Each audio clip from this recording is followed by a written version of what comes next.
Hello, welcome to lecture 3 of 4. This should be your third hour with me. Lecture 1 of the 4 was Introduction and Nomenclature of Option Contracts. That was about an hour and 5 minutes, and it was a 2-for-1. And the second lecture was Basic Option Positions tested on your SIE and your Series 7. So those are strategies that are appropriate, the lectures that are appropriate. And this is the third in the series. Now, options are one of the few things on your exam that kind of build. And so what I mean by that is you should be sequential. So I'm assuming you have watched lecture 1 and 2. If you haven't, you need to stop now, circle back, do lecture 1 and do lecture 2 before you join me on this, which is lecture 3. I'm assuming we've had that discussion. So if you haven't done lecture 1 or 2, it could be challenging for you to keep up with us in this next lecture. In this next lecture, we're going to be talking about stock positions plus option positions.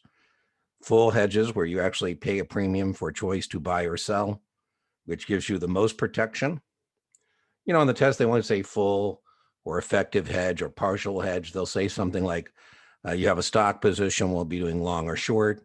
What gives you the maximum possible protection? And choices always give you more protection than obligations because that's bringing in money. Partial hedges is where you bring in money. You oblige yourself to sell the stock you own or buy the stock you're short. And for doing so, you get some income. And that income will lower your break even or raise your break even in your favor, but it doesn't really act as a floor or ceiling in terms of protection. So that'll make more sense as we progress. And so I'm maybe showing you a first, number 5. Yep, again, there's no number 5. And so, sometimes students will get hung up and say, well, what was 6? What was that? No, I'm just trying to, in your own mind, help you organize how many things you're held accountable for. And if you are an SIE candidate, you're held accountable for 7 option positions. And so this would be the last 3 of the 7 you're held accountable for in tonight's lecture. If you are a Series 7 top-up candidate, you're held accountable for 9 options. And that would be our last lecture, which is multiple option strategies, straddles, and spreads. So I'm going to show you long a stock and short a call, how to generate additional income. Almost all of these judgment questions you get, the 3 styles of questions you get on the exam are recognition, when do options expire, for example, practical application, what is the break even? And then the last type of question you get are what are called judgment questions. And almost all suitability questions are judgment questions. We got to go, oh, I don't know. And so suitability would be in a covered call for somebody who wants to generate additional income or supplement dividend income. We'll talk about that. Number 6, long the stock and long the put. I'm going to show you how to protect a long stock position, how to have suitability, the ability to participate in a big price increase. That's pretty cool, but not participate in a big price decline. I'll show you that one to you. And then we're going to say if you short the stock, if all you do is sell borrowed stock, you're going to have unlimited risk. And so I'm going to show you how you can change the unlimited risk in a short stock position into limited risk. And that's a pretty neat arrow to have in your quiver, as we said at the end of second hour together. So those are 3 I'm going to show you. I don't know if I'm ever going to get to teach a live class ever again. I may not. Maybe this is my future, and I just need to understand I'm never going to be going out and doing the old-fashioned stand and deliver version of this. But one of my favorite classes to teach is Series 3. And when I teach that, sometimes I'm teaching it where there's a ground floor and there's a window, and I can see people pull up. And it's always fun, Series 3 commodities, to see the people pull up.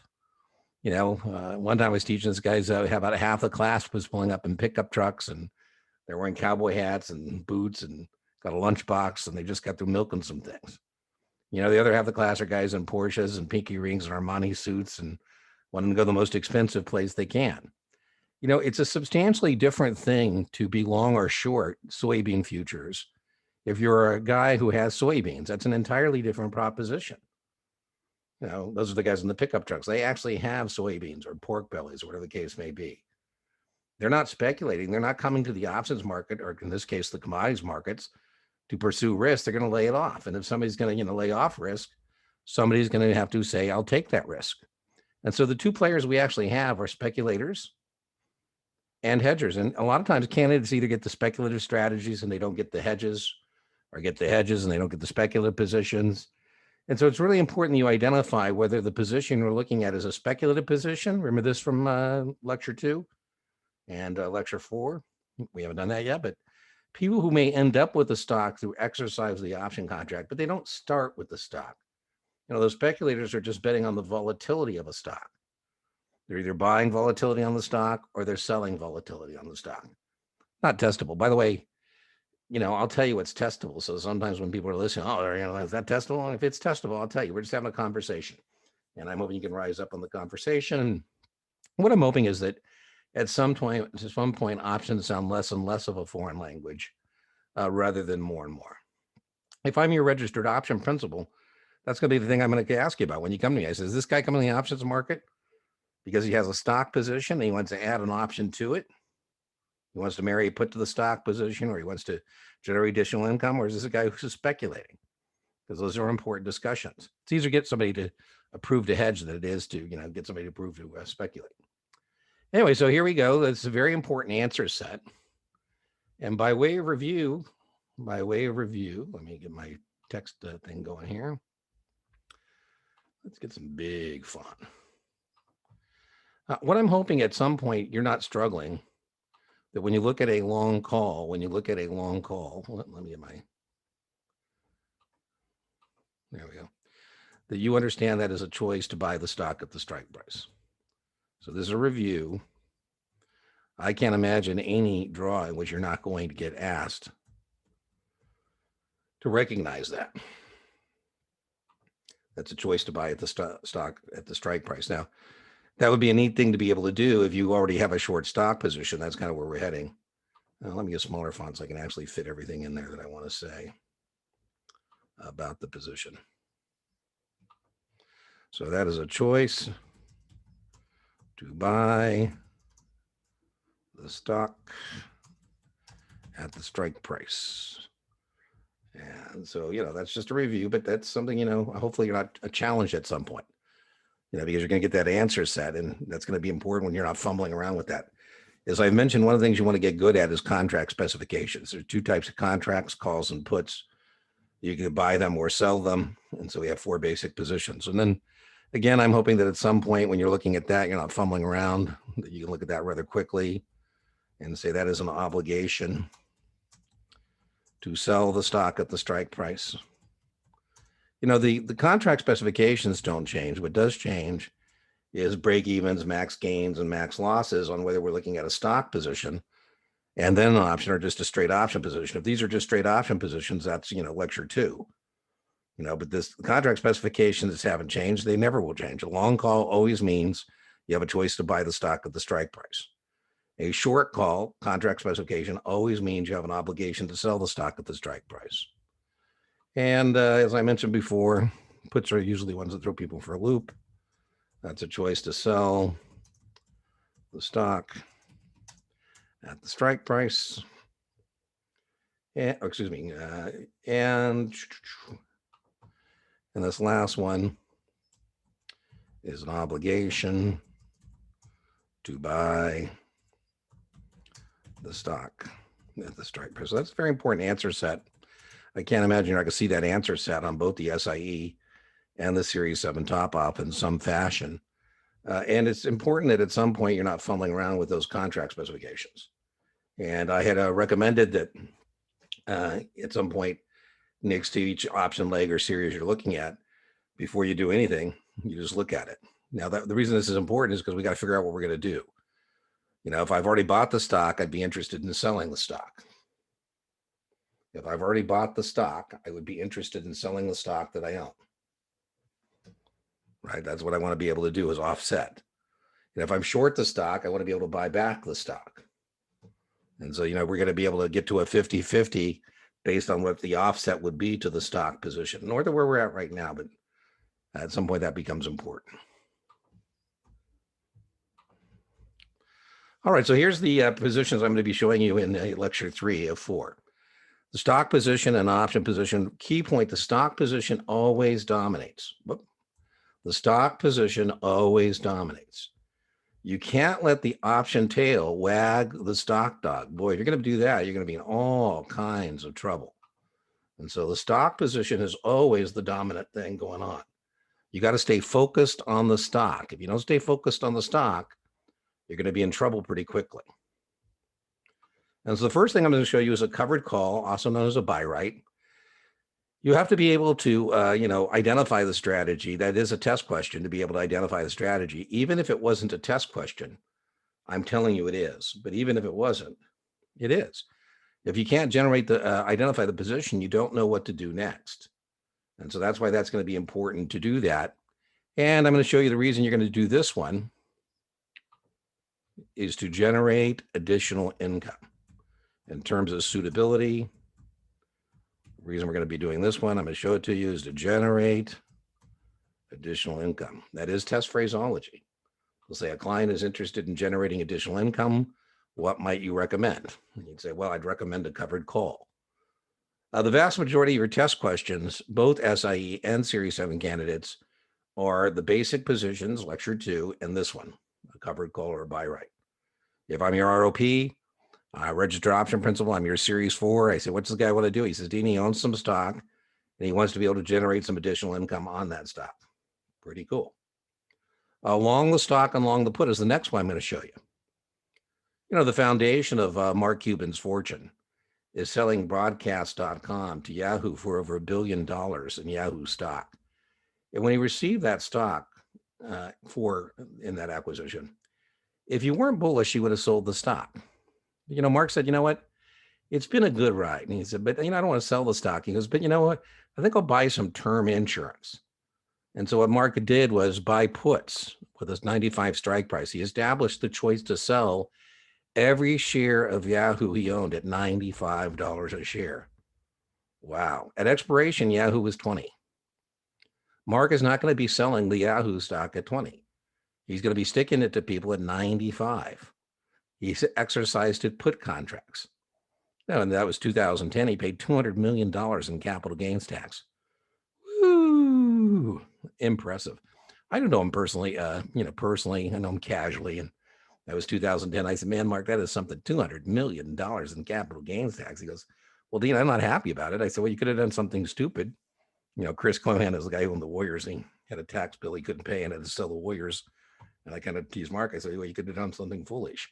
In terms of suitability, why do I buy a put on a stock that I own? I'm going to do that, suitability, to have the ability to participate in a big price increase. This is a pretty cool arrow in my quiver, but not participate in a big price decline.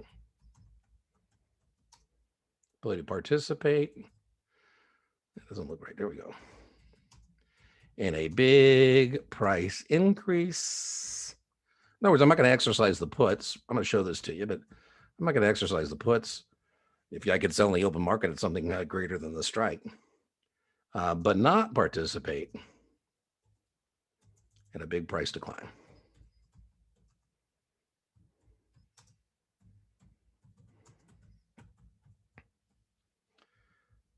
I had this doctor client, I'll tell you what, aggravates you when people won't do what you tell them. We got very lucky. We had bought the stock at 90 and we got lucky. The stock roared to 180. And I called him. I said, doctor, if we marry MRRY a put to our stock position, right now we can establish the choice to sell at 175, the stock we bought at 90. Wow. 90 for the stock, 4 points for the protection. We're out 94. Anytime between now and expiration, we can put it to somebody or stick it to them at 175. And I couldn't believe what he said to me. It's like buying term insurance. He said, well, Dean, if the stock is 175 or higher, the put will have expired and we will have lost our money. I said, well, doctor, that is true. I mean, but, we don't buy a put on the stock position because we think it's going down. A hedge is about the opposite direction. What happens if we're wrong and the stock goes down? Right? That's what hedging is about. Hedging is a fence. It keeps good things in and bad things out. Right. And anyways, then he said, do you get a commission on this? I thought, man, I wasn't even thinking about my commission. I felt like saying, doctor, you really think getting you to buy a put on a stock you own is how I pay my bills? No. I want to say, doctor, if I was really after commission, I'd put a sell stop at like 179.99 to get you bumped out of the stock. I make a heck of a lot more doing that than getting you to buy a put. Anyways, he didn't do it. And I got to remind him every day it was down below 175. I said, yeah, if we had the 175 put, now the stock's at 150. The put would be worth 25 points. The biggest thing I, was upset about is it was a perfect hedge. A perfect hedge, meaning every dollar we would have lost in that stock on the way down would have been offset by the intrinsic value in the put. So, I was more intellectually upset with him for not doing that, because very rarely do you have an opportunity to have a perfect hedge like that. Usually our hedges aren't quite perfect. They kind of work, but don't work, perfectly. Short the stock. If all you do is short the stock, and that's the one I'm going to show you next after I show you a covered call, then I'm going to show you a protective put. By the way, the effective hedge means it works because we have a choice here, a choice to sell the stock. That's what effective means. Partial means you bring in some money, but that doesn't quite work. Anyways, that'll make sense as I show you the positions here in the lecture. But the last one I'm going to show you is how to change a short stock position from unlimited risk to limited risk. And that's a pretty nifty thing to be able to do. So I'm going to show that to you next to you. And then you say, well, Dean, why pay for the protection? I said, well, because you want to have a choice, right? A choice to buy back the borrowed stock at a set price. You said, well, I could short the put. I said, yeah, if you short the put, though, you have an obligation. And to be effectively hedged, you don't have an obligation. So I'm going to show that to you as well. Okay, so those are the three positions in tonight's lecture from my studio here in fabulous Las Vegas. So let's get started. All right, so let me clean up the slide here. Now, when you're taking your test, boy, huge thing. When you get a test question and you see the shares, you got to stop. The minute you see buy 100 shares or long 100 shares, you got to say, okay, this isn't a speculative position. This is not a speculative position. And so here we're buying Apple at 117. We're buying Apple at 117. Now, I know I'm either going to be doing this or I'm going to be doing this, because if I've already bought, what I want to be able to do is sell. Here I did an opening purchase. Let me get my text box out here. Where's the text box? So I did an opening. And remember this from the other night. The offset to an opening purchase, that's going long the stock, is to be able to sell the stock. I want to be able to do a closing sale on the stock. We're not talking about an opening purchase or a closing sale on the option. We're talking about we have a stock position here, and that's where most people get hung up. This is a stock position. And so the offset is to be able to sell the stock. And so I'm either going to be doing a short call. That's what I'm going to show you first. I'm either going to do a covered call. I'm going to bring in some money to agree to sell a high stock I just bought low. Covered calls sound pretty cool. How would you like to get several $100s to agree to sell Apple at a higher price than you just bought it? You just bought the Apple at 117, and somebody will give you several $100s to agree to sell high stock you just bought low. Can use that to pay for the stock. You can use that to meet your margin call. In fact, you're going to have three sources of profit. One source of profit is going to be the dividends on Apple. Apple pays dividends. The other source of profit is the premium we're going to bring in. And the third source of profit is the difference between the stock price, 117, and what we agree to sell the stock at. And so that's going to be option position number 5, a covered call. Now, the other thing I might want to consider doing if I buy 100 shares of Apple, and that's the key word here, 100 shares of Apple. This is an Apple shareholder. This isn't a speculator. This isn't somebody who's coming to the options market to speculate. This is somebody who's coming to the options market to offset the risk they have in Apple. And as we said, it's an entirely different proposition to agree to sell stock you actually own. This is a covered call, right? You're not agreeing to sell stock you don't own. You're agreeing to sell stock you do own. Now, after I show you this one, then I'm going to show you how we can buy some term insurance, how we can buy a protective put that's going to protect that stock position. So, maybe over the long term, you're bullish on Apple, I mean, you think it's going to go up, but over the short term, you're nervous. And you say, you know what, I think I'll spend a little extra money for some protection here. And so after I show that to you, I'm going to show you how to protect against a big price decline. I'm going to show you both of those. By the way, you should be able to kind of know when you get this as a 50-50. Let's just go back to our answer set here. Well, let me clean up my slide. You should know that if I have the stock, I'm going to be interested in either doing this one or this one, right? Because if I bought the stock, I want to be able to sell the stock, right? That's selling the stock, and this is a choice to sell the stock. And so what I'm saying is you should have been able to eliminate that one and that one as potential answers if somebody has the stock position, because you're interested in being able to do what we call the offset. The offset. All right, so here's our first one, our covered calls. We're going to do our covered call. So let's put this in test phraseology. Your customer buys 100 shares of Apple at 117. I highly recommend a T. You know, some people like to use pluses and minuses, you know, whatever floats your boat. I like to use a T and say, okay, well, I paid 117 for the Apple. I can put that in my T.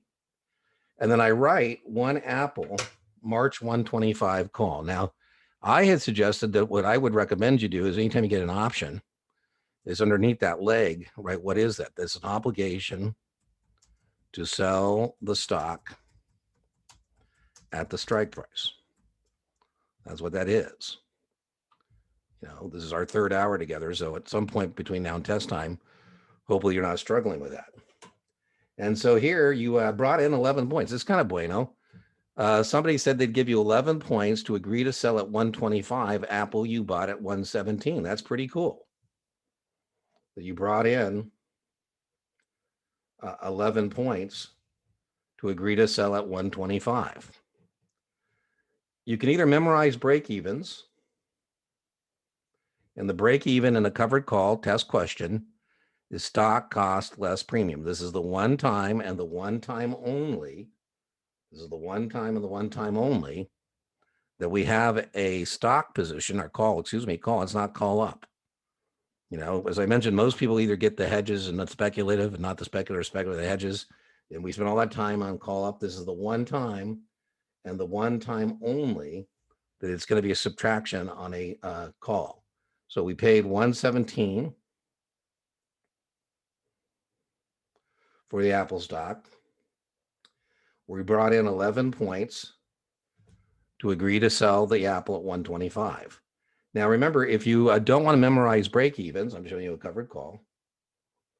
I'm showing you how to generate additional income. If you don't want to do that, we said the other thing you might want to be able to do is you can shop your answer set. And assuming you're good at a T, you would know the break-even is the number that would make the columns balance. And so, yeah, 106 is the break-even. Break-even is the same dollars out as dollars in. That's what break-even is. Break-even is when you have the same numbers in and out, right? You didn't make money, you didn't lose money, you broke even. That's what that, nobody does things to break even. But please note, ladies and gentlemen, we did get some price decline protection. We did get some price decline protection because we lowered our out-of-pocket cost on Apple. You know, now if we fall down, we don't fall down 117 flights of stairs. We only fall down 106 flights of stairs. You know, that's still painful, but it's, you know, 11 points less than I would otherwise lose. So I lowered my out-of-pocket cost from 117 to 106. That is my break-even. Stock cost less premium. Now, if you don't want to memorize break-evens, again, I told you if you get good at the contract specification, you know that what you're doing here and you can track money, you're in pretty good shape. All right, so that's the break-even. Let's look at our next test issue. By the way, suitability, why are we doing this? To generate additional income. All right, so let's look at our next test issue on this covered call. Our maximum loss. So again, in terms of a setup, I highly recommend that what you do underneath the option leg is say, what am I looking at here? I'm looking at an obligation to sell the stock at the strike price.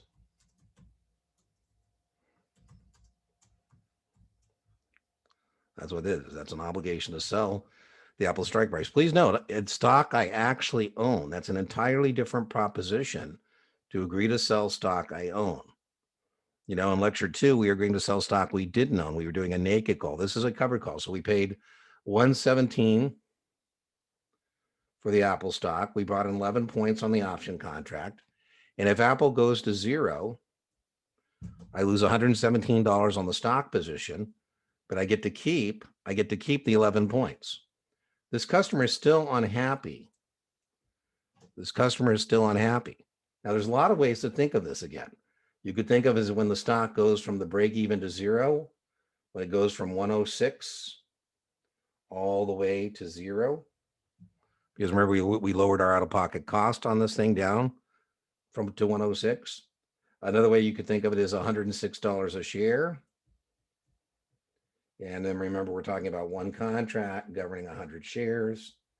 And so another way you can think of that is 10,600. All right, let's just go back and review that. If you just bought the Apple stock at 117, so let's just go back.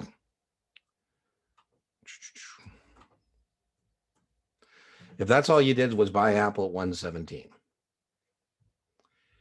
you don't have any kind of an option position here. You just have the Apple at 117. And that's all you did. Stock goes to zero. You lose $117 a share. That's right. Just the Apple stock without the option position. So I say if you buy 100 shares of Apple at 117, it goes to zero. You're going to lose $117 a share. You know, stocks don't go to stupid pedestal. Stocks don't go past zero. They just go to zero. There's no such thing as a stock that goes like -5. And so here we're saying we bring in some money here. And so we're going to lower our out-of-pocket costs. We're going to lower our out-of-pocket costs here. And the way we lower our out-of-pocket cost is with this option contract. Let me clean up this line here. So now we're out 117 for the stock. So we can still lose $117 on the stock. But if Apple goes to zero, the contract expires. And so I get to keep the money. Now, the customer is still going to be unhappy. You don't write a covered call, you know, because you're going to lose 11 points less. I mean, as I teased, I mean, falling down 117 flights of stairs is more painful than falling down 106 flights of stairs, but it's still painful. So that's why we call this a partial hedge. A partial hedge, meaning it protects you from that 11 points, right? You don't lose money until Apple goes below 106. If you just bought the Apple at 117, any point below that, you'd be losing money. So you did get some price decline protection. You do get some price decline protection.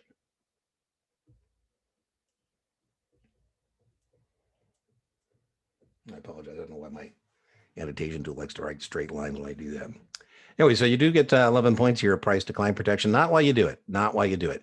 And to be honest with you, I wouldn't really worry about this as a test issue. I would worry about the break even, and then I wouldn't worry about the max gain, which I'm going to show you next. And so I wouldn't typically worry too much on the test about the maximum loss in a covered call, because the test issue is that you don't participate past the strike. You don't participate past the strike. So, you know, I said options is all about floors and ceilings.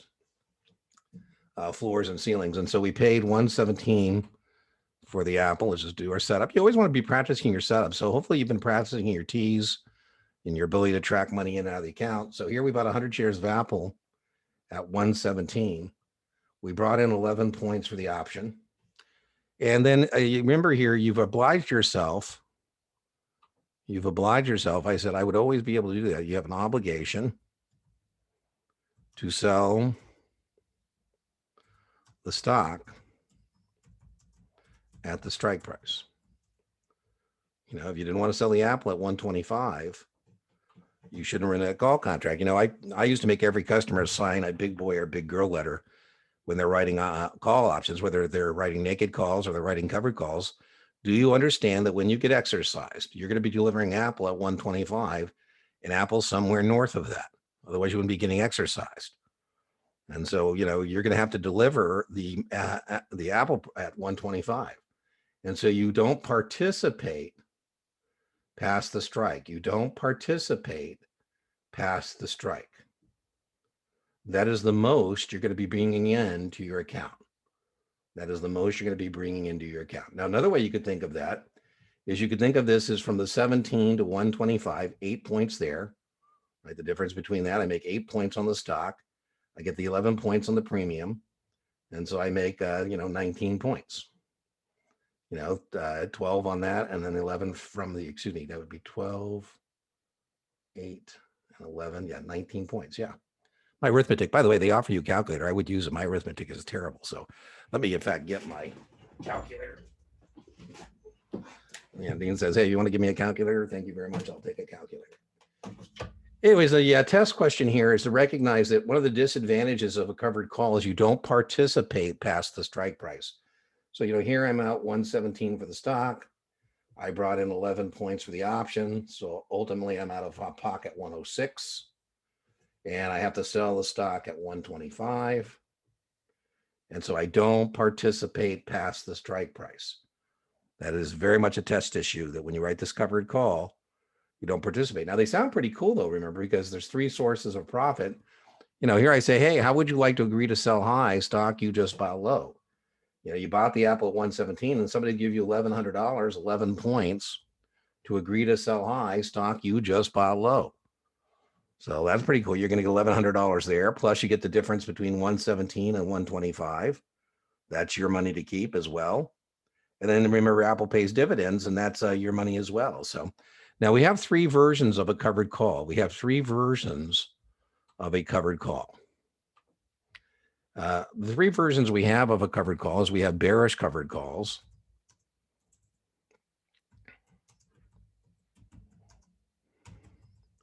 We have neutral covered calls.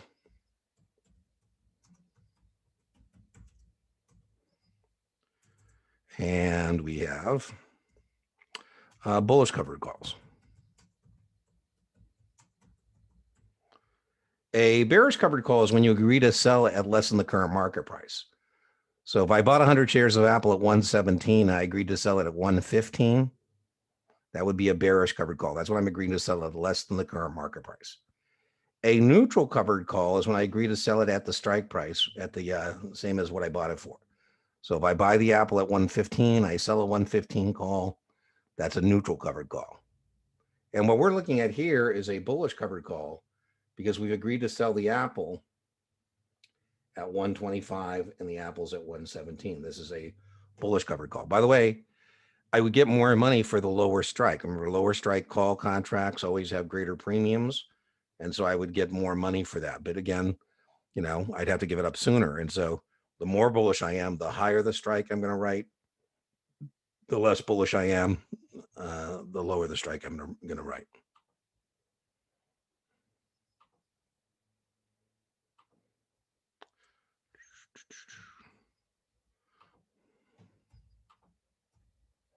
So we said one of the downsides and the testable downside on this in your exam, the testable downside, I shouldn't say downside because I'm not talking about the stock price. I'm talking about the disadvantage of a covered call, the thing that makes it not attractive.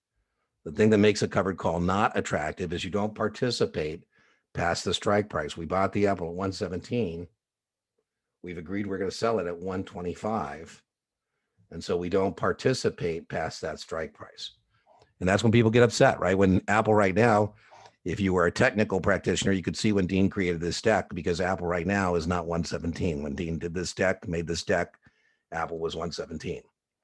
Obviously, instead of writing a deck to teach this lecture, I probably should have, sold the puts and bought the Apple calls with the proceeds. Same side of the market. Oh, well, woulda, coulda, shoulda. But anyways, now Apple's last time I saw it was like 132.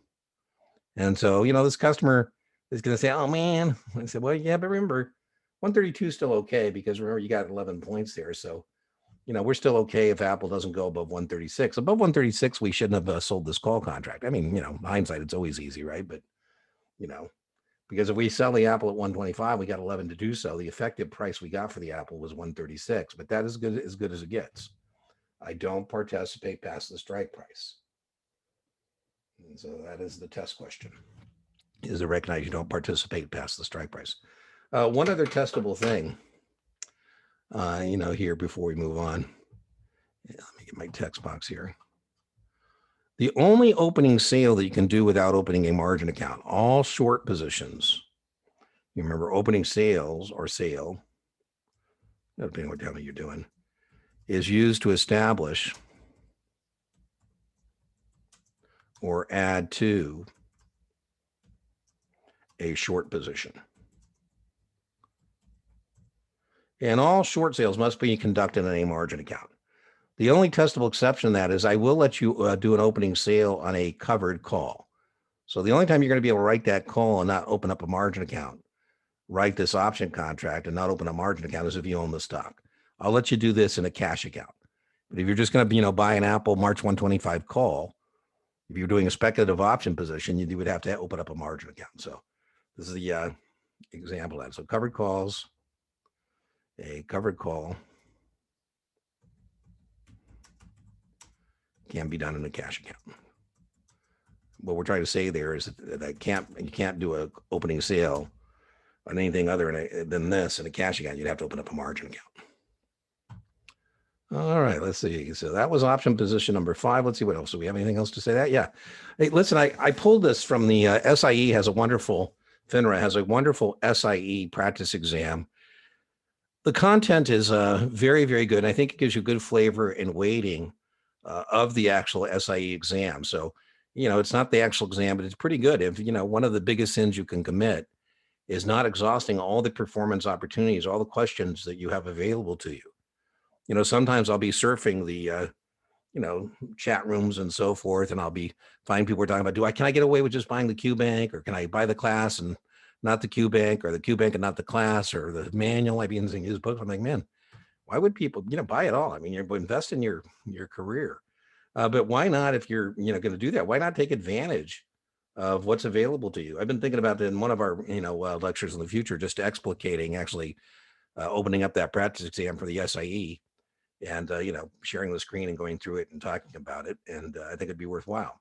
But whether it's your SIE exam or your Series 7 exam, by the way, if you are a Series 7 top-off candidate who's doing the SIE right now and coming back for the 7, or your 7 right now, I would tell you SIEs that, there's 4, 5, 6 option questions on the SIE, and it's not a big deal. And if you're going on to a Series 6, probably don't want to get too intellectually involved in options.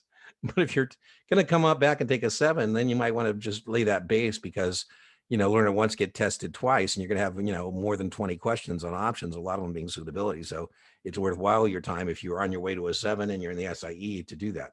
But anyways, the biggest test issue on this covered, well, I shouldn't say biggest, but one of them is, can you contrast a uncovered call with a covered call? So in lecture 2, remember, we did a uncovered or naked call. We actually agreed to sell stock that we didn't own. And that was very, very, very dangerous. Sorry. And we said that that test question subjects you to unlimited risk. I can't imagine any draw in which I'm not going to ask you to recognize that. That's not the case in a covered call. That covered call we just did, the worst case is Apple goes to 0. I lose 117 points on the stock. I keep the 11 points on the option. So I lose 106. I fall down 106 flights of stairs. 106, 10,600, break even, or break even to 0. Maximum gain in this version is just the premium, right? Maximum gain here is the break even, the strike. And boy, really make sure you understand the difference there. The break even are different in a covered call than it is here. Remember, the covered call, it's the break even is the stock cost, what we paid for the Apple, 117 minus the 11 was 106. And over here, and then we did our speculative options. I think we were doing the 115 calls. It was 115 plus, I think it was 9 we did in lecture 2, 124. So the break-evens are completely different. Now, here's a question. Here's a question I pulled, a good question I pulled from the SIE practice exam version 4. And so, which of the following outcomes are possible for the writer of a covered call? And so let's just go ahead and put up here our T, get ourselves a T going on. And remember, there's our T, money out versus money in. And we'll just use the Apple one we did. And so let's just put that into our T. We paid 117 for the Apple. We brought in 11 points for the option. This was dollars out. And this is dollars in. And so we said profit is limited. We said, let's see, and loss is limited. So that's what that looks like in terms of gain. And so that looks to be true, that if we do a covered call, we don't participate past the strike price. And let's see, our loss Yeah, it looks like our loss is limited as well, by the way, right? Which one would be the naked call? The naked call, this is a covered call. A covered call, that means you're agreeing to sell stock you actually own. We bought the Apple at 117. We agreed to sell it at 125. Or the a naked call would be this one, right? If they said the writer of a naked call, it'd be the premium and loss would be unlimited. So that's very much an example. Now, you Series 7s, I think that's a fair game on your exam too. It's the same content, it's just more of it. So I thought that was a good example of that position. So I pulled that from the FINRA SIE exam. Make sure you SIE candidates that you go do that practice exam. Please make sure you do that. It should be on your to-do list at some point. When I teach SIE, I recommend that they do this practice exam 3 times. Once after the class to do an intellectual inventory. Take that practice exam. You have your practice exams from your provider, whether it's Kaplan or, STC or whoever. That would be a sin not to do all those practice exams, but make sure you do that one too as SIE candidates 3 times. I ask them to do it after class. And then once you've done it, I recommend you do it the night of your exam, the night before and the morning of, just to get your circadian rhythm going, because most people don't wake up and start thinking like options. All right, so here's our next one. So we said tonight's lecture 3, is about stock positions and option positions. And we said big deal on the exam is that when you're doing your problems, every time you see shares, you got to stop and go, oh, okay, whoa. This is a stock position. This isn't an option position. This is a stock position. And given that we have stock and options, stock dominates. And so we're going to buy the Apple again at 117. And what we're interested in is being able to sell it. We did this, a covered call. Now we're going to be doing this. Please note, it's the opposite market direction, right? I mean, we're bullish on the stock. We wouldn't have bought Apple if we didn't think it was going up. But what we want to be able to do is sell the Apple. We want to be able to do what's called the offset. And so the offset to buying the stock is to be able to sell the stock. And so either I'm going to do this to generate additional income, which I just showed you, or I might want to buy some protection. Now, I highly recommended that anytime you get an option contract, that underneath that leg, put in English what you're looking at. You're looking at a choice to sell the stock at the strike price, stock you actually own. That's an entirely different proposition to agree to sell stock you own versus stock you don't own. That's an entirely different proposition. And so I'm buying some protection here. I'm establishing the choice to sell Apple at 110. Now, a choice to sell at a higher price will give me greater protection. So a choice to sell the Apple at 115 will give me greater protection, but I'll also have to pay more money for it. Higher strike put contracts always have greater premiums. And then I got to decide how long I want the protection in place. The longer I want the protection in place, the more I'm going to have to pay. Longer term option contracts always have greater premiums. And so here I bought the 110 put and I paid 6 for that. This is the one time and the one time only that it's a put, and we're actually adding to get the break even. So you can either memorize that the break even in a married put, a protective put, we're buying a put to protect the stock position. This isn't somebody who's speculating on Apple going down. No. This is somebody who owns the Apple and they're putting in a floor. Our options are all about floors and ceilings. And here I'm doing some construction. Construction costs money. I'm paying 6 points to establish the choice to sell my Apple at 110. So I'm out 117 for the stock. I'm out 6 points for the protection. And so ultimately I'm out 123. It's the stock cost plus the premium equals the break even. I apologize. I don't know why my annotation tool loves to grab that line from up there. Maybe I'll Google, Zoom. Okay, so that's my initial setup. We said, if you're going to get options, you always want to be able to do what's called your initial setup.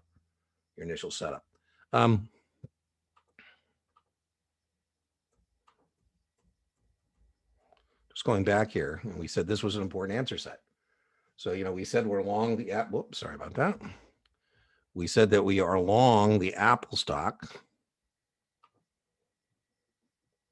at 117. And so we're interested in being able to sell it. And so that means it's either going to be this one, which I showed you first, a covered call. We obligate ourselves to sell the Apple stock, or it's going to be this one. We could immediately go, it can't be that one because I don't want to buy the stock. I've already done that. I don't want to buy more of it. No, it's going to be either this one or this one. So I've showed you this one, a covered call, and now I'm showing you a protective put.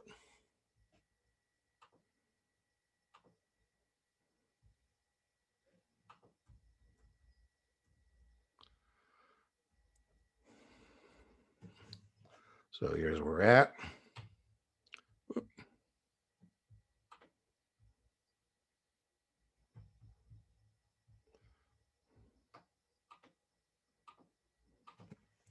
We paid 117 for the Apple. We paid 6 points for the protection. We're out of pocket 123. So that's test number one, is can you calculate the break even? By the way, it's the one time and the one time only.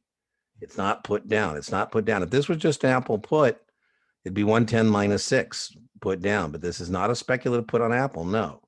This is a put that is protecting an Apple stock position, an entirely different intellectual thing.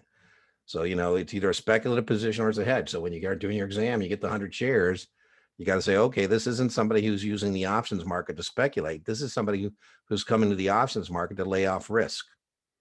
Those are the players, right? Speculators and hedgers, people who are actually coming to the options market to pursue risk, and people who are coming to the options market to lay off risk. Now, if we're going to have people going to lay off the risk, hedgers, then we got to have somebody who says, bring it on. We'll accept the risk, right? That's what a hedge is. A fence keeps good things in, bad things out. I, retired out here to Las Vegas, but I had 10 acres in a little town called Mariposa, and I had a fence around my 10 acres, and there was a sign on the gate that said, a Rottweiler lives here. His name is Yogi. Yogi is a hedge. He keeps good things in and bad things out. That's what a hedge or a fence does. Keeps good things in and bad things out. All right, so we got our break even. The next thing we got to be able to do on all these option positions. Now, on these ones, by the way, these aren't, I'm showing you all three of these things, but it's not as important to know all three things for test purposes. So what I kind of hinted at is covered call. I showed you the break even, I showed you the max loss, and I showed you the max gain. But the two major issues there are the break even and the max gain. You don't participate past the strike. So, when I say for test purposes, I mean, I wouldn't worry too much about that break even to zero. It's, do you understand that you don't participate past the strike? Now, same thing here. I'm going to show you all three of these things. But again, the main thing here is, can you do the break even and do you know the max loss? I'm going to show it all to you, but there's some things that are more testable than other things. And so there's the example I showed you, the stock. Let's get my thing going again. I showed you the stock plus the option. And so we're out 123. And then remember, we can stick this to somebody at the strike price. Now, I'm not going to do that unless the Apple is below 110. I mean, if Apple is 134, 140, I'm just going to choose to let the put expire. So we still have unlimited gain potential. So as I hinted, you don't buy a put because you think the Apple is going up. No, hedging is about not what if you're right. Hedging is about what if you're wrong. Now, I think you're kind of, a difficult customer. You say, gee, Dean, we wasted our money for the 110 puts. They just expired. And, Apple's at 150 and I spent 6 points for protection I didn't need. Well, I don't know. I mean, it's kind of like, did you really waste your money if you, pay a premium for your car insurance and you don't wreck? I mean, I don't know. It's a sleep factor.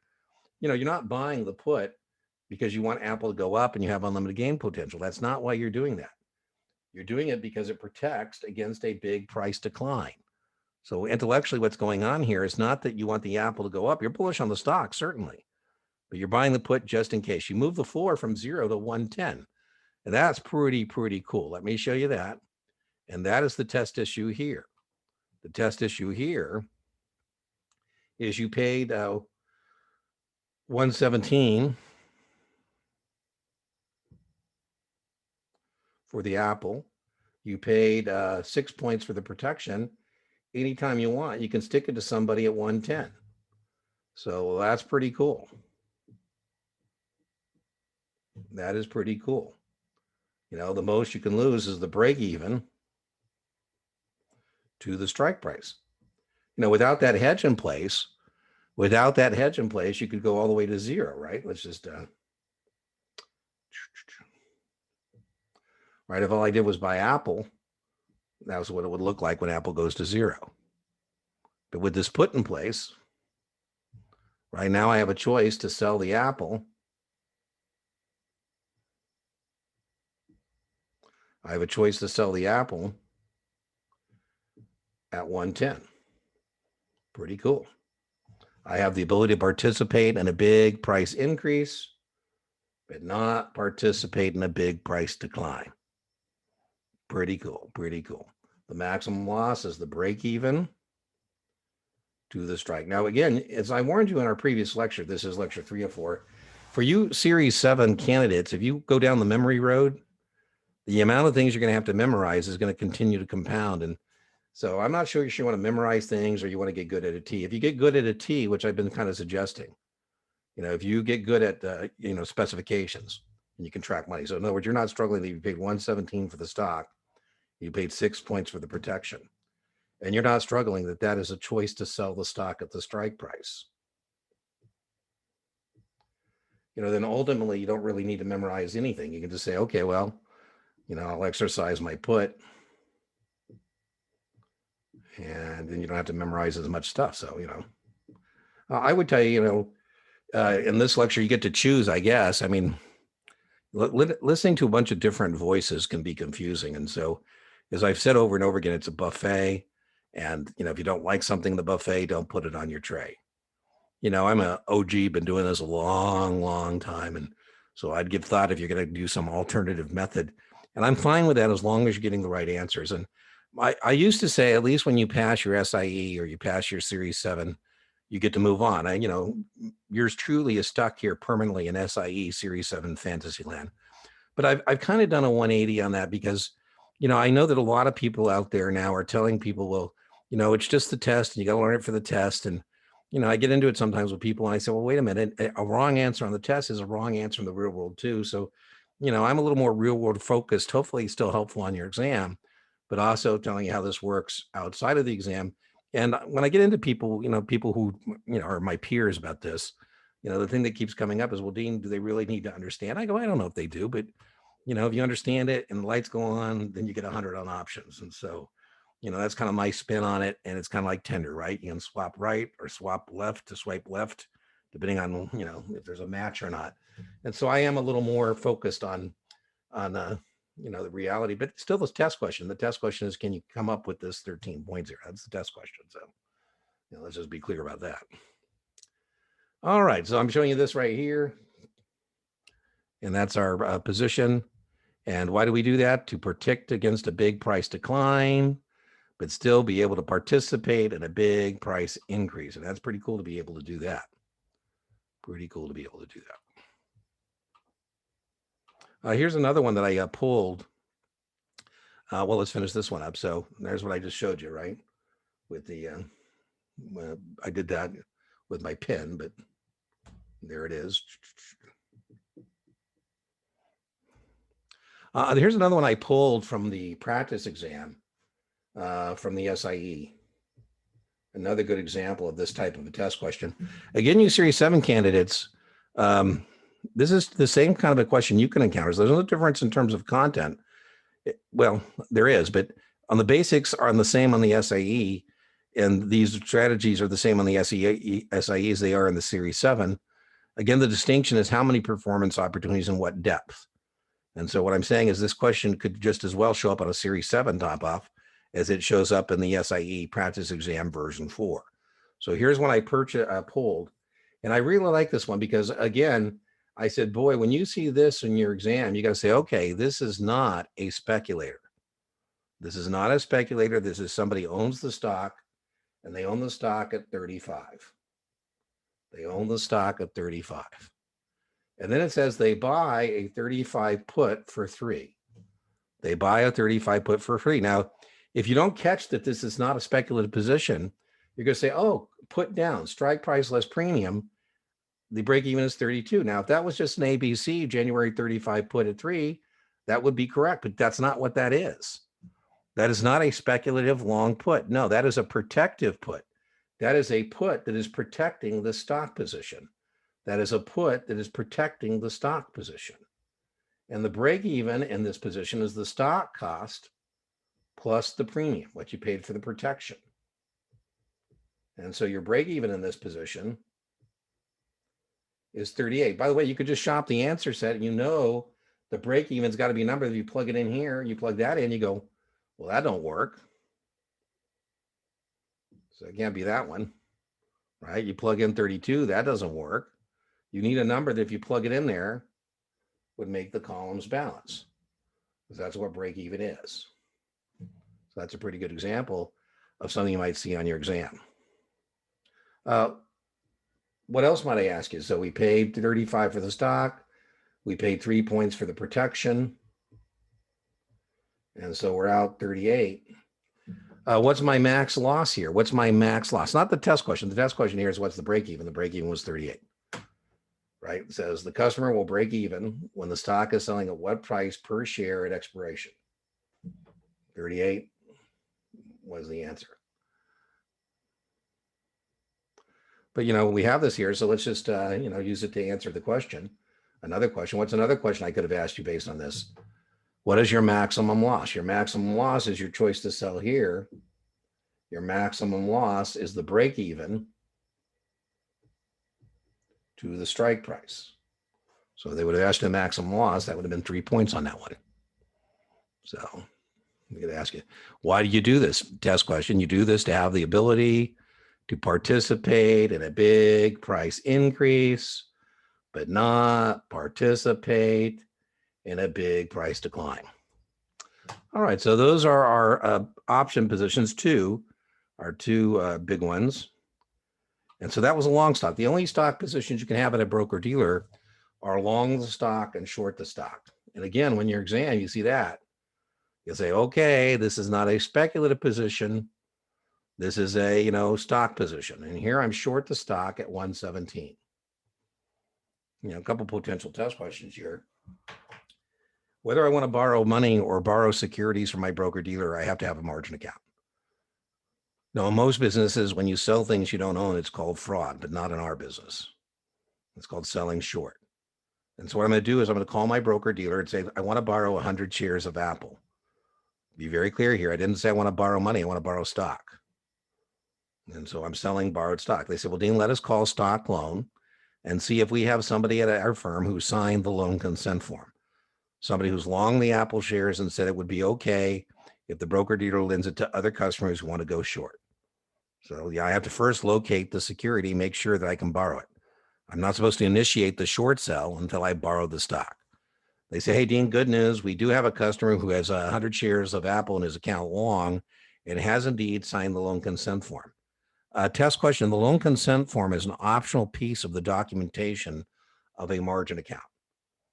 So in the margin agreement, margin documentation, we have 3 pieces of documentation. This is very testable. Both SIE and Series 7 should know the additional documentation on a margin account. And, one of those pieces of the documentation is 3, is called the credit agreement. That's where you say that you understand in a margin account that if you're borrowing money to purchase the securities, not what we're doing here, that you're going to be paying interest based on test question broker call. That's what banks charge brokerage firms for money. Whatever the bank is going to charge me, I'm going to charge you a little extra, the broker dealer. The second part of the margin agreement is the hypothecation agreement.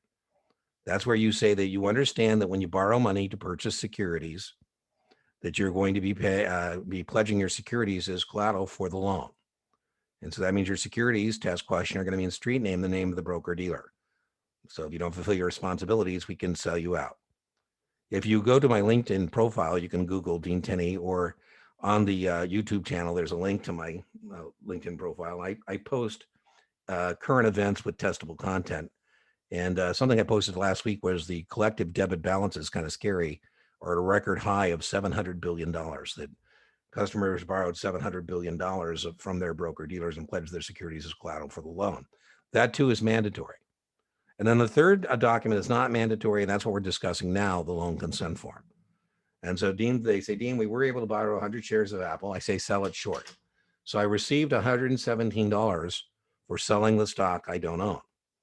In most businesses, when you sell things you don't own, it's called fraud, but not in our business. It's called selling short. You probably heard that phrase already. You don't sell that person short. They might surprise you, right? They might end up going up in value. Hedging again is what if I'm wrong? And if I'm right, the Apple goes to zero, goes bankrupt. I get it out of the trash can, I give it back to the person I borrowed it from. What I'm hoping to do here is sell high and buy low. And even if Apple, maybe it doesn't go to 0, but maybe Apple goes to 100, that'd be cool, right? I'm hoping that it goes down. That's what I'm hoping. Now, but remember, hedging isn't about what if I'm right. Hedging is about what if I'm wrong. There's a finite supply. There's a finite supply of Apple and potential infinite demand. There's a finite amount of Apple based on the maximum number of shares authorized. There's potential infinite demand. So if I get this wrong, the Apple goes up. And how far up could it go? It could go up unlimited. Very important note, test question, that when you sell short stock you don't own, you're exposed to unlimited risk. Now, if I had a choice to buy back the borrowed stock at a set price, I would no longer have unlimited risk. Pretty cool, right? If I go out and I buy some protection is going to cost some money. I'm going to show that to you. That would be pretty nifty because then I would have a ceiling. Right now, if I just sell short the Apple at 117, there is no ceiling and I have unlimited risk potential. So I'm going to show you this one first. And then I'm going to show you don't do that one because that's just really, really foolish because it doesn't protect the short stock position. It doesn't protect the short stock position. So I'm going to show those both to you presently.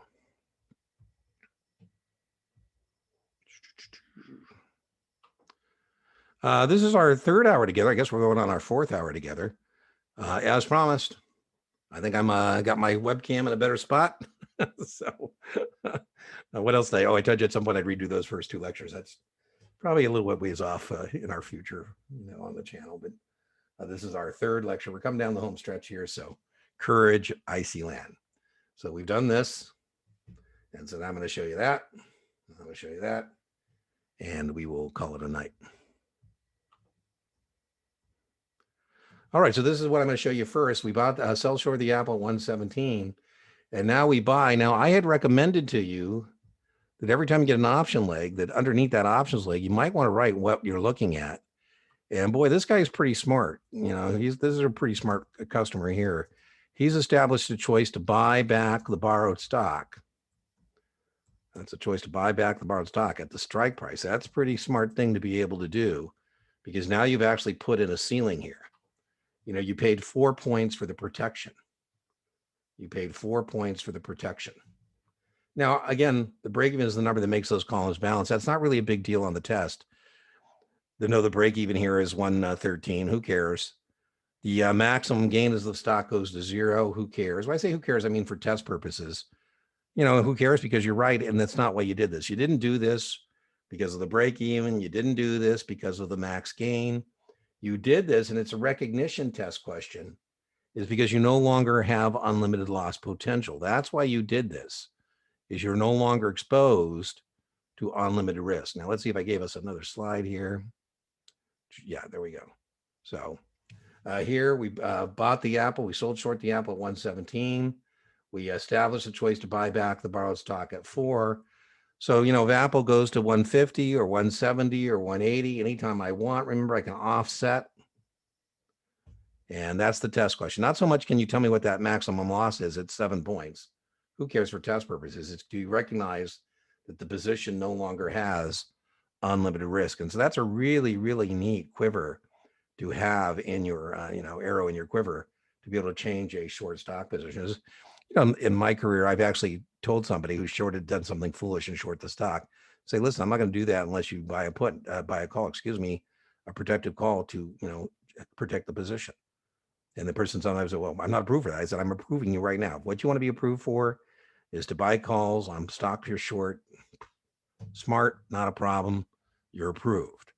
So that's why you do this. You do this because it changes the short stock position from unlimited risk to limited risk. And that's a pretty nifty thing to be able to do. All right, so let's look at our next one here. Here I said, if you get good at the T, you don't really need to memorize a bunch of break-evens. Because if you say, okay, well, I shorted the Apple at 117, I paid 4 points for that. So it's the number that if I plug it in here would make the columns balance. So 112 doesn't make it balance. Ding, ding, ding, ding. Here, if the Apple, goes down, I've now covered my out-of-pocket cost for the protection, right? I've made 4 points from the Apple going down, and that's covered my out-of-pocket cost. I have the same numbers out as in. And so again, you don't need to memorize it. The main point here is, again, not all the T's and stuff. Is just, do you understand this no longer has unlimited risk? That's the main test question. Ding, ding, ding, ding. The break-even maximum loss is 7 points, right? Worst case is Apple goes up, I buy back the stock, give it back to the person I borrowed it from. And so, if you think about this, I brought in 117, I paid out 4. So that's 113 is my break even. And then anytime I want, I can buy back the stock at 120. Maximum loss. Now, you don't have to do all those T's. I'm doing it here in the lecture, but it's, again, that you no longer have unlimited risk. I'll show you in just a sec how we test on that in just a sec.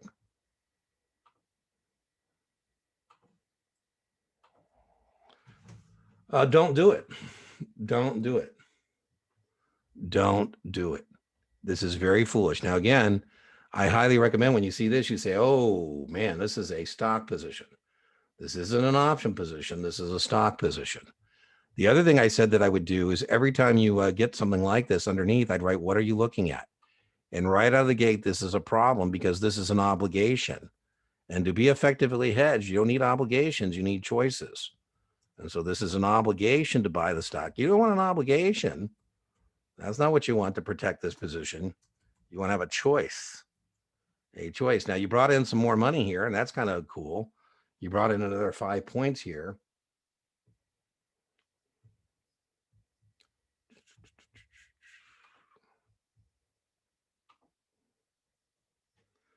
So we 117, we brought another 5. So that's 122. And that's cool. But the problem is that that's not so here because I don't want to have an obligation to buy back the stock. I want to have a choice. If this thing moves against me, I want to be able to get out of this thing. And so that's the problem here. I don't want to, I don't have a choice. I have an obligation. Right? We don't know what that's going to cost to get out of that. I brought in 117 for shorting the stock. And then I brought another 5 for writing the put. And then here's how we test you on this. And here's how we test you on this. So let me clean up my slide. These last 2 are just recognition on your exam. They're recognition on your exam. So let me give you, we're going to test you on that. So a customer is short 100 shares of Apple at 117. So here's the question over here. Very much a test question, very much a test answer set. And this is how we're going to test you on this. So you're short 100 shares of Apple at 117. Yeah, I always like to get my tea fired up. Which of the following changes the short stock position from unlimited risk to limited risk? Now, you should know that if you did this thing, the offset is to be able to buy the stock, right? That's what you want to do. You've already sold the stock, so you're interested in buying the stock. So you should have been able to eliminate this one, right? That's an obligation to sell. You've already done that. And you should have been able to eliminate that one because that's an obligation to sell the stock, or excuse me, a choice to sell the stock. You've done that. So you should have been left with the 50-50 here. And now we're going to ask you which one's better. Well, it's going to be this one because this is a effective hedge. You now have a choice to buy back the borrowed stock at a set price at any time between now and some future date. And so pretty cool.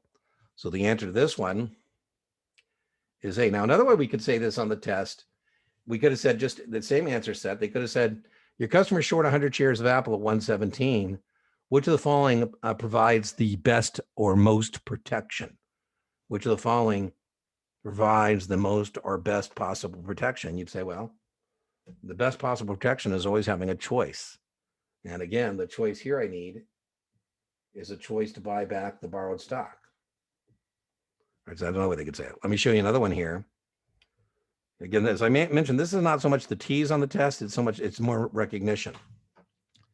All the following exposes an investor to unlimited risk except. Yep. Yep. Yeah. Remember, that doesn't protect you.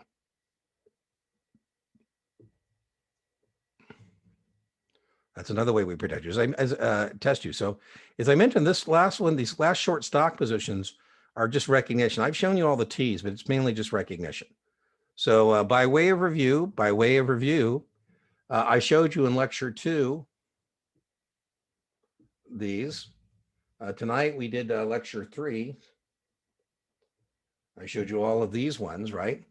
And these are all that you're held accountable for on the SIE. Now, you Series 7s, there's a 4th lecture in the series that's on straddles and spreads. And I showed you this. We said you do this to generate additional income in terms of suitability. So if somebody wants to generate additional income on a stock they own, that's what they should do, a buy right or a covered call.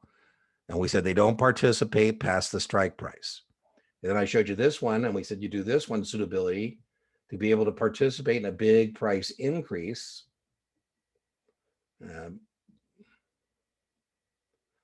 But not a big price decline.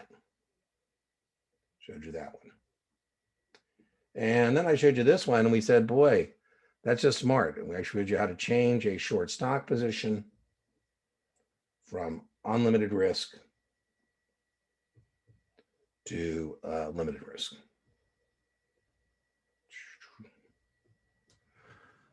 All right, so hopefully you again got something out of that lecture. I'm trying to keep these lectures a little over an hour or so, or hour about, so I'm not doing so well on some of them. But you know, by housekeeping again, I kind of got carried away. That first one is really 2 lectures, but I started out doing the first and continued to rock and roll and was going to call it lecture 1, but I think maybe that's a little outrageous on my part to try and do that. For you Series 7s, this would be the next one that you'd be held accountable for, and that's lecture 4. So by way of reminder, these are the 7 option strategies we've discussed. Tonight we discussed these. So hopefully that was helpful. Again, subscribe to the channel. We keep posting lectures there. I got 2 things in mind I'm going to do. I'm going to explicate that at some point the SIE exam, and I'll post lecture 4 at some point. And then again, you can also on the channel, there's a box where you can ask me any questions you want about any exam. You know, I do them all, but you can, if you have a question that's not related to the lectures, that could go in the general comment box. And then you can always ask me any question in the comment box of the video itself. And I'm more than happy to answer particular questions on lectures that you have watched. And then again, my LinkedIn profile, you can link that. You just Google Dean Tenney, and there's some stuff there for you as well. Okay, well, I hope you enjoyed it. And like I say, next lecture is lecture 4. I don't know when I'll post that. In fact, this is going into the can tonight, but who knows when I'll post it as well. Thank you. And that concludes lecture 3.